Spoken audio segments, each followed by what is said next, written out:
Le deuxième grand chapitre que je voulais vous partager, c'est se dire, bon, ben, on a fait un état des lieux, les parents n'adoptent pas toujours les meilleurs comportements pour accompagner leur enfant dans leur projet sportif, que ce soit un projet sportif de club, à faire une compétition de niveau départemental ou régional, un projet sportif fort qui va faire partie du projet même peut-être professionnel.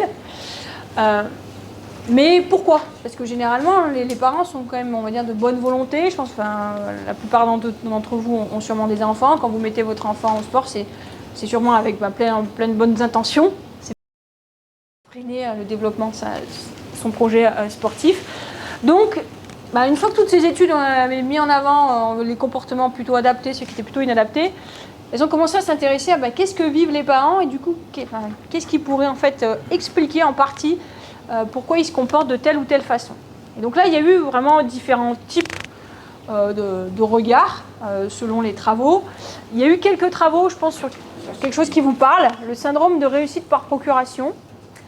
Il y en a eu aussi sur le lien entre l'investissement financier fait par les parents et la façon dont ils accompagnent leur enfant.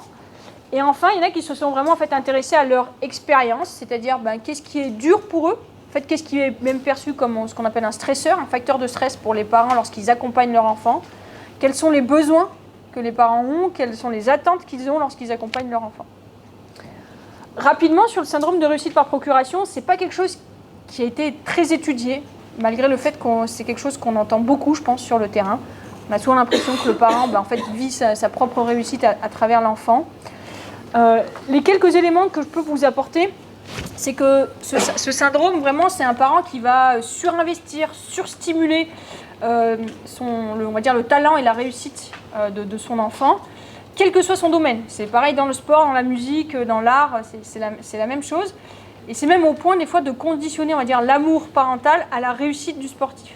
Donc là, c'est typiquement un signal fort quand on a ce syndrome. C'est un amour qui est conditionné à la réussite du sportif, contrairement à tout à l'heure quand je vous disais c'est plutôt positif quand les parents apportent un amour inconditionnel. Et il y a 3 signaux qui ont été mis en évidence vraiment pour essayer d'identifier les parents qui seraient vraiment dans ce cas de syndrome de réussite par procuration. Et si tel est le cas, c'est quand même quelque chose qui peut être très, très impactant pour l'athlète cette fois-ci. Donc là, c'est vraiment un cas, moi je vous conseillerais, si vous détectez des signaux comme ça, peut-être d'aller essayer de renvoyer vers des professionnels de la santé pour échanger là-dessus. Mais donc le premier, c'est le sacrificisme ou le pseudo-altruisme. C'est toute la vie de la famille qui est subordonnée au projet sportif de l'enfant. C'est la famille qui va déménager, qui va changer potentiellement de job pour entraîner son enfant. Dans le tennis, il y en a des exemples, par exemple, comme ça. Et en fait, il y a un caractère un peu factice dans tout ce qu'ils font, c'est-à-dire que les parents vont mettre ça en avant comme pour en fait, accompagner l'enfant, mais au final, ce qu'il y a derrière, c'est plutôt un engagement excessif. Ils veulent véhiculer l'image du bon parent, mais en fait, ça va au-delà. Un deuxième signal d'alerte, c'est l'instrumentalisation, c'est-à-dire qu'ils instrumentalisent leur enfant. C'est-à-dire qu'ils objectivent en fait l'enfant par le parent à des fins de réussite, à des fins de performance, pour par exemple répondre à des attentes sociales, à des attentes financières. Et là, cette fois-ci, on a vraiment quelque chose de narcissique. C'est-à-dire que l'enfant va vraiment développer, en fait, le parent va développer une identité à travers son enfant. Et là, on peut avoir par exemple un isolement social de la famille. Enfin, la famille qui veut isoler son enfant, qui soi-disant pour le protéger, mais c'est plutôt pour développer cette identité unidimensionnelle. Et donc là, vraiment, l'amour parental est conditionné à la seule réussite du sportif. Et le troisième signal d'alerte, c'est la maltraitance, qu'elle soit en fait émotionnelle ou physique. Donc ça va être des fois carrément quelque chose de pervers qui va être un peu en filigrane. Et donc cette fois-ci, c'est vraiment en fait la responsabilité que doit assumer l'athlète qui peut être très importante. Ça peut être le parent qui va obliger son enfant à pratiquer malgré qu'il soit blessé. Ça peut être un indicateur. Ou qu'il soit malade, donc, ou le parent qui ne va pas respecter le rythme de développement de l'enfant. Voilà, je sais pas, l'enfant a une maladie de croissance. Le parent va pousser pour qu'en fait on ne s'adapte pas au développement de l'enfant, mais plutôt qu'on reste dans les standards de performance. Donc ça peut aller jusqu'à, par exemple, on peut avoir des signaux chez les athlètes aussi sur des troubles du comportement, par exemple alimentaire, sur du dopage, des choses comme ça. Ça peut être des signaux liés à ce syndrome de réussite par procuration. Donc c'est pas facile à détecter parce que vous avez aussi à avoir des parents qui vont, par exemple, déménager, mais ne pas s'inclure non plus dans un syndrome de réussite par procuration. Par contre, si vous avez un peu une accumulation de ces signaux, ça peut faire peut-être un peu signal d'alerte et essayer d'aller en discuter avec un professionnel de santé pour voir comment vous pouvez réagir et comment vous pouvez accompagner l'athlète dans ce cas-là et la famille. Ça peut être une solution. Ensuite, sur l'investissement financier, il y a quelques études qui en fait ont comparé l'investissement financier fait par la famille dans le projet sportif de l'enfant. Donc là encore, c'est très dépendant du sport, l'investissement financier requis, mais c'est aussi en fait une étude qui l'a fait de façon subjective, c'est-à-dire l'investissement par rapport aux ressources de la famille.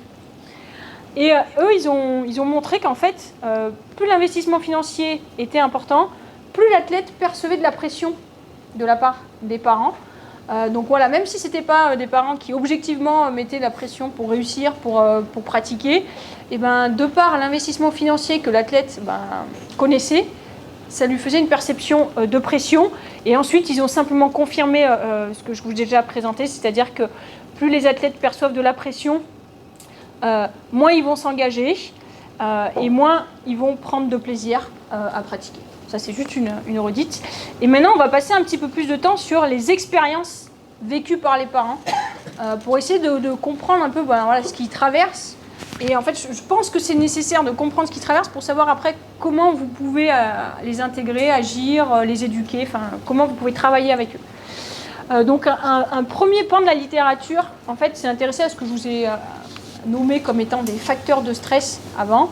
Alors, pour vous expliquer en quelques mots, les émotions que les parents vont vivre et les demandes qu'ils vont rencontrer dans l'environnement, donc les exigences qui peuvent être financières, la gestion de la blessure, la gestion du projet scolaire en même temps que le projet sportif, et ainsi de suite, ça peut les amener, la combinaison des deux, un peu à avoir des comportements qui sont parfois inadaptés. Quel est le process ? Encore une fois, c'est une autre théorie qu'on utilise, qui est une théorie sur la gestion du stress, qui est très utilisée aussi sur la gestion du stress des athlètes. Là, on l'applique à l'environnement.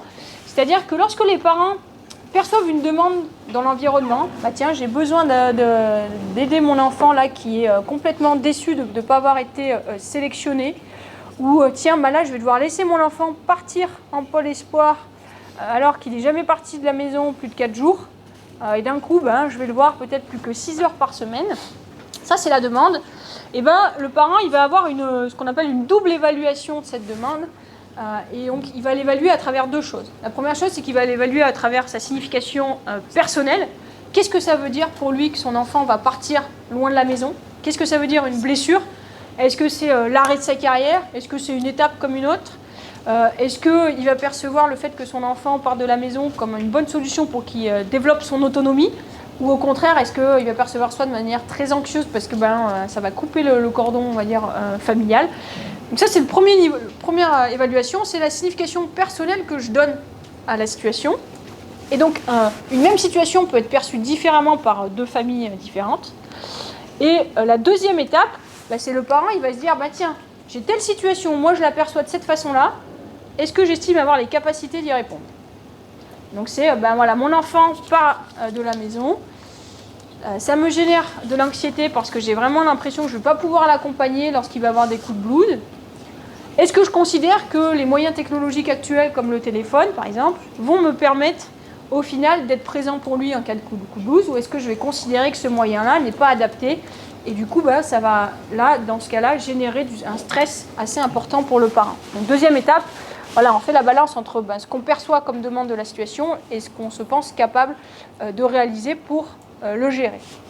Et donc, il y a plusieurs études qui se sont appuyées sur ce cadre théorique pour évaluer ce qu'on appelle les facteurs de stress rencontrés par les parents. Moi, je pourrais vous dire ça, en fait, c'est toutes les choses difficiles que les parents rencontrent lorsqu'ils accompagnent leur enfant. Et là, je vais vous montrer les résultats d'une étude qu'on a fait nous, mais qui rejoint en fait les résultats qui ont été établis essentiellement en Angleterre. Parce qu'en Angleterre, ils l'ont fait dans le foot et dans le tennis. Nous, on l'a fait vraiment multisports. Vous voyez, on a interrogé 1300 parents en France, donc de plutôt cette fois-ci niveau national et international. Donc on n'est plus dans du niveau club, mais vous allez voir qu'il y a certains facteurs de stress qui se retrouvent exactement en club et certains autres qui sont propres on va dire, au double cursus scolaire et sportif. Donc ces 1300 parents, ils représentaient au final plus de 1000 sportifs. Et en fait, on leur a posé des questions ouvertes. On leur a dit, pour vous, qu'est-ce qui est difficile à gérer dans l'accompagnement du projet de votre enfant? Qu'est-ce qui est facile? On leur a demandé de nous donner des exemples concrets. Et ensuite, on a analysé tout ça et on en a conclu qu'il y avait 3 grands domaines qui étaient à la fois difficiles, ou vous allez voir parfois faciles pour certains parents à gérer. Le domaine organisationnel, tout ce qui est lié au développement de l'enfant, son développement holistique, son projet de vie, tout ce qui est lié à la compétition, donc l'amener en compétition, le voir jouer en compétition, et gérer par exemple la défaite. Et tout ce qui est lié vraiment aux parents, c'est peut être le parent qui va par exemple se sentir démuni pour aider son enfant, le parent qui va avoir cet isolement de par le fait que son enfant soit en internat qui est pour lui difficile à gérer. Ce qui remonte des données, c'est qu'une même situation est parfois perçue comme étant difficile à gérer pour un parent et comme étant facile à gérer pour l'autre. Si je vous reprends l'exemple de l'internat, vraiment ça c'est quelque chose qui est parfois facile à gérer pour certains et d'autres pour eux c'est le plus difficile. La plupart du temps, par exemple, la gestion de la défaite, de la déception, ça c'est toujours marqué comme difficile d'après les parents. Mais c'est pareil pour la santé. Il y en a qui disent, ça c'est facile, on fait confiance aux professionnels de santé, on suit le protocole, il faut le gérer, mais c'est pas compliqué. Il y en a d'autres, ça génère beaucoup d'anxiété pour eux, beaucoup d'incertitudes et beaucoup de questions sur la suite, même sur l'intégrité physique des fois de leur enfant. En tout cas, on a posé les mêmes questions sur ce qui était facile et difficile à gérer par les parents, et ils nous ont rapporté 3 fois plus de choses difficiles que de choses faciles à gérer. Ça nous donne quand même un peu une indication de comment ils vivent en fait aussi cet accompagnement auprès de leur enfant, même s'ils en ressortent beaucoup de choses positives, c'est quand même quelque chose qui n'est pas anodin pour eux. Il y a quand même plusieurs choses qui sont difficiles, donc je vais vous donner un exemple un peu pour chaque, parce que c'est des grandes catégories, on a mis beaucoup de choses dedans.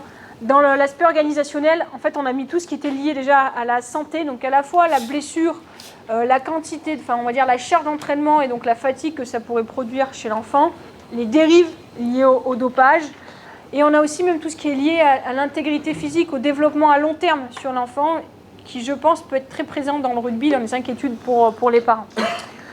On a tout le temps que ça leur demande et l'argent que ça leur demande, on l'a classé là-dedans.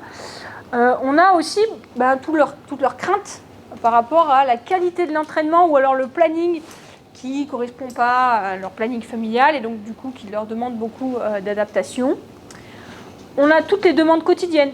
Voilà un autre exemple, il y a certaines familles qui nous disent faire la lessive, les inscrire aux compétitions parce que c'était vraiment différents types de sports, c'est facile. Il y en a pour qui c'est pesant et ça, pour eux c'est difficile à gérer. Et ensuite, il y a tout ce qui est lié à l'organisation de la structure, c'est-à-dire la façon dont la structure communique avec les parents, la façon dont les sélections sont réalisées. Là, ce n'est pas le résultat en tant que tel, sélection ou non-sélection, c'est plutôt le process, comment les parents, en tout cas, le perçoivent et quelles infos ils ont dessus.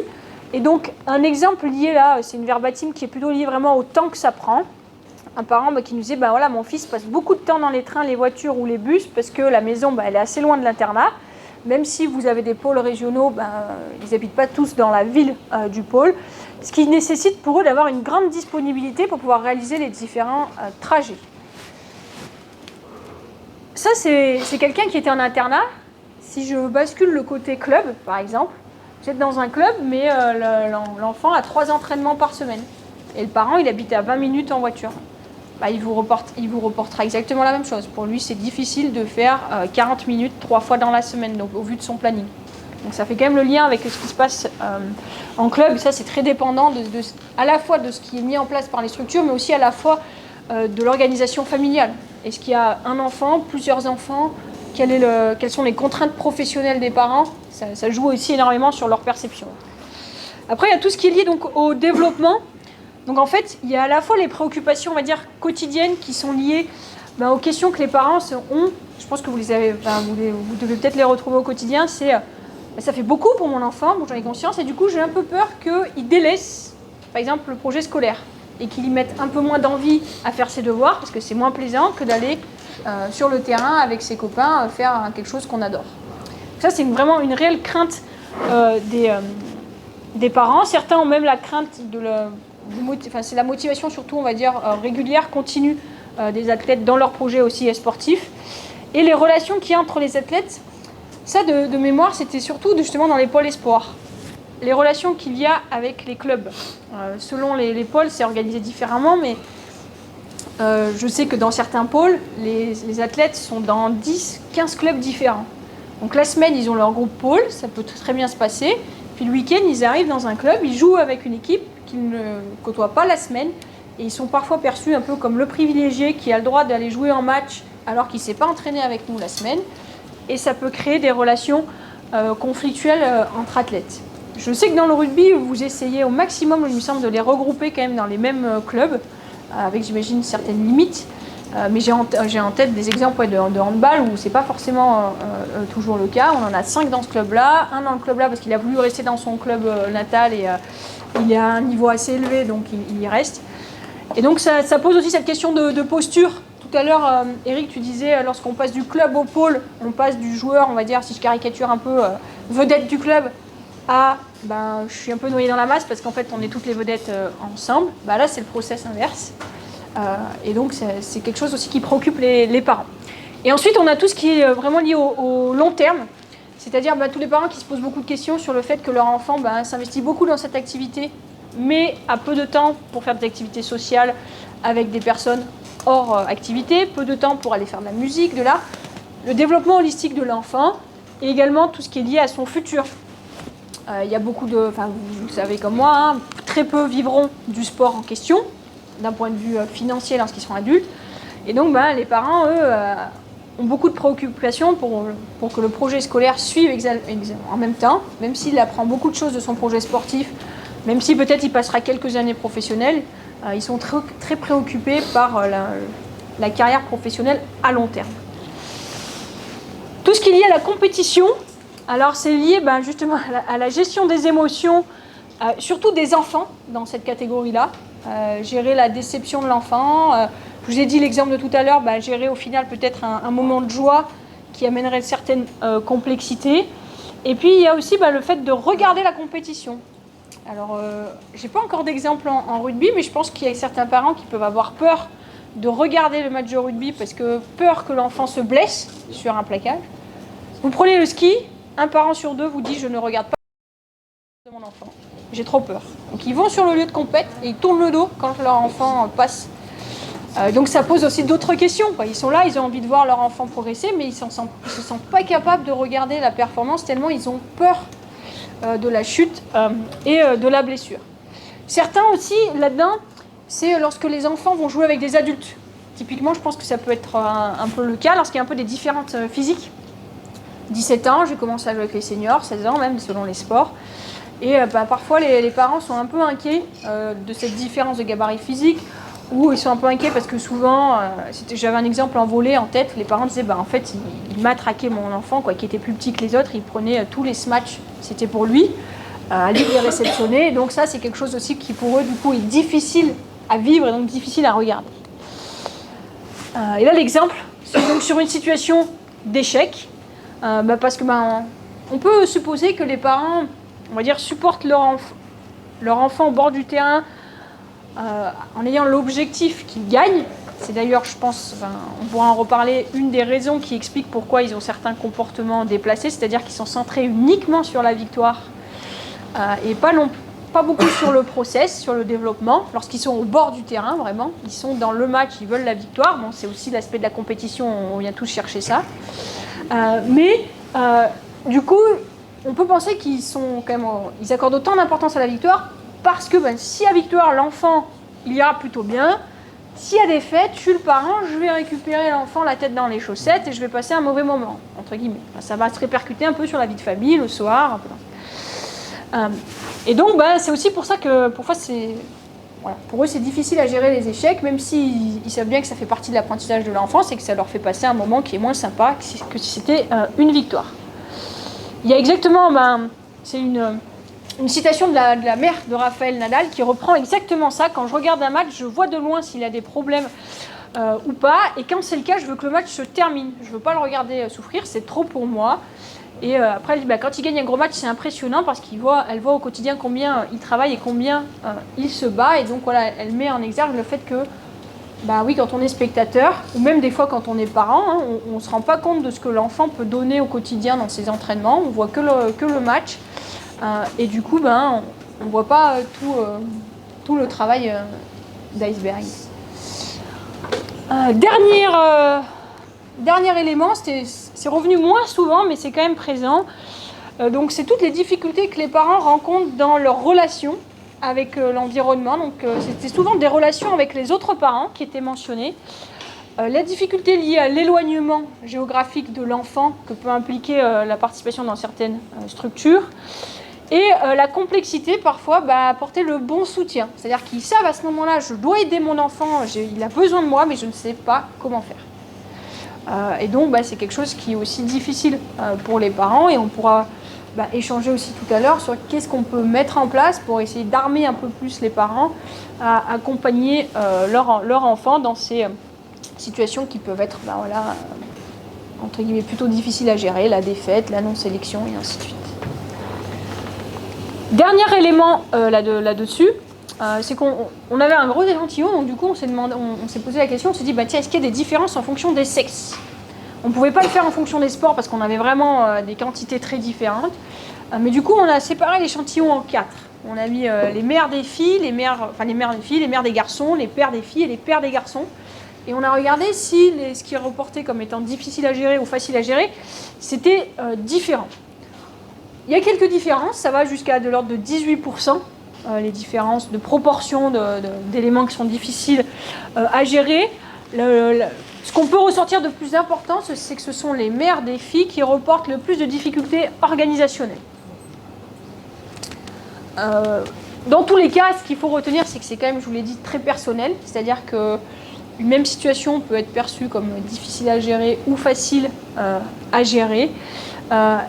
Et par contre, ils avaient de quoi dire, quoi. Donc c'est pour se rendre compte que pour eux, il y a aussi quand même tout un tas d'éléments qui sont pas faciles à faire pour accompagner leur enfant. C'est une étude qui s'est intéressée aux besoins des parents. C'est-à-dire ils ont vraiment demandé aux parents,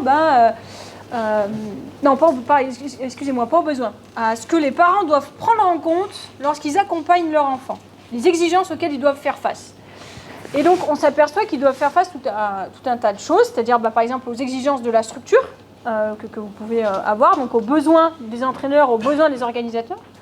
Ils doivent faire face aussi aux attentes de la société, mais aussi à leurs exigences professionnelles pour pouvoir accompagner leur enfant, leurs exigences en tant que parents, les valeurs qu'ils ont envie d'inculquer à leur enfant, et doivent faire face aux besoins de leur enfant, qui peut être différent en fonction des moments, différent en fonction des enfants. Je m'arrête sur celle-ci. Ce sont les compétences qu'un parent devrait avoir pour être, entre guillemets, un parent qui permettrait à son enfant d'atteindre le plus haut potentiel qu'il peut avoir dans son activité et surtout qui lui permettent en fait, de se développer le plus positivement à travers sa pratique sportive. Donc c'est vraiment des compétences qui sont nécessaires aux parents d'enfants en structure comme aux parents d'enfants en club. Il a été montré qu'il est nécessaire que les parents apprennent à gérer leurs émotions, à maintenir et à développer des relations saines dans l'environnement sportif, donc que ce soit avec les autres parents, les coéquipiers, les entraîneurs, la structure. Il faut aussi qu'ils soient capables de sélectionner des opportunités sportives appropriées, ça veut dire aider les athlètes à faire les bons choix au bon moment, à changer de club à tel moment, à supprimer la deuxième activité sportive parce que ça commence à faire trop. Est-ce que c'est à 11 ans qu'on le fait? Est-ce que c'est à 13 ans? Enfin, toutes ces questions-là, les parents ont un sacré impact. Et donc, leur capacité à faire les bons choix au bon moment sont déterminants pour les enfants. Ça rejoint ce que je vous ai dit tout à l'heure. Il faut qu'ils soient capables d'appliquer des comportements qui vont soutenir l'autonomie de leur enfant. Et ce qu'on vient de dire maintenant, qu'ils soient capables de gérer à la fois les demandes organisationnelles et développementales de l'enfant. Voilà pour les expériences vécues par les parents. J'avais d'autres éléments, mais on y reviendra sûrement en conclusion pour faire le lien avec les ateliers. Donc on va dire pendant 6-7 ans, j'ai beaucoup travaillé sur la relation parent-enfant. Et là, ça fait 2 ans que je m'interroge aussi en fait sur la relation parent-entraîneur. On a cette triade athlétique, même si on a beaucoup plus d'acteurs dans l'environnement, mais on a quand même une triade privilégiée entre l'athlète, l'entraîneur et le parent. Et on sait beaucoup sur la relation entraîneur-athlète, on sait beaucoup sur la relation athlète-parent, mais on en sait peu sur la relation entraîneur-parent. Donc, j'ai des prémices de résultats de deux grandes études. Une sur la communication, c'est-à-dire quelle est la communication actuellement faite entre les structures et les parents. Parce que les parents, quand on les interroge, ils nous disent souvent il n'y en a pas assez.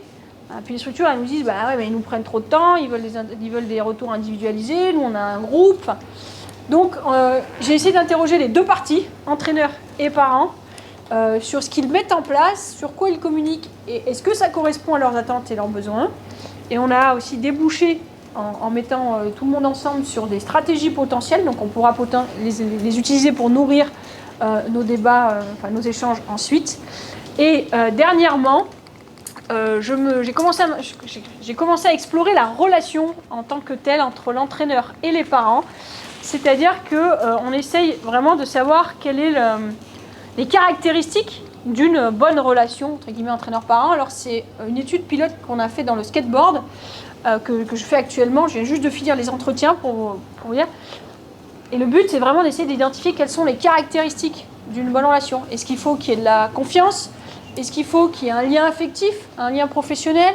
Est-ce qu'il faut que les rôles soient explicitement répartis et respectés ? Est-ce qu'il faut que les valeurs, les objectifs soient communs ? Voilà, toutes ces questions-là, j'ai quelques résultats, on va dire, préliminaires en lien avec ça. Et le but pour nous, après, c'est d'essayer d'aller modéliser cette relation, voir quel impact elle peut avoir sur tous les acteurs, l'athlète en priorité, mais pas que, aussi sur l'encadrant et sur les parents. Pour in fine, après, essayer d'aller voir quels seraient les antécédents pour comprendre comment une relation efficace se développe ou comment une relation inefficace se développe, pour aboutir après à des programmes d'accompagnement là-dessus.